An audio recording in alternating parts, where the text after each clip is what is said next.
ராகு வந்து புரட்டாதி நட்சத்திரத்தை பிடிப்பார். புரட்டாதி நட்சத்திரத்தில் 2ஆம் பாதத்தையும் 1ஆம் பாதத்தையும் கடந்து அடுத்து சதயத்தை பிடிப்பார். சதயம் யார்? அர்த்தநாரீஸ்வரர், உமையொரு பாகன். அந்த நட்சத்திரத்தை வந்து ராகு பிடிக்கிற அந்த காலகட்டம்தான் நீலகண்டன் தியாகராஜனாக மாறுகிறார்.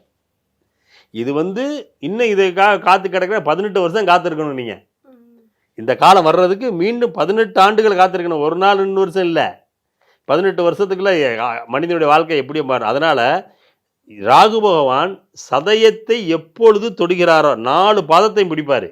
இந்த காலகட்டம் பொற்காலம் பொற்காலம் பொற்காலம் தான். அது ராகுவை வந்து சரி உமையொரு பாகனை வணங்குறதுக்கு அற்புதம். ஏன்னா உமையொரு பாகனை வந்து ராகு பகவான் கடக்கக்கூடிய காலம், அவரோட இணையக்கூடிய காலம், உமா மகேஸ்வரனோட இரண்டரை கலக்க வேண்டிய கலந்து பயணிக்கக்கூடிய காலம்.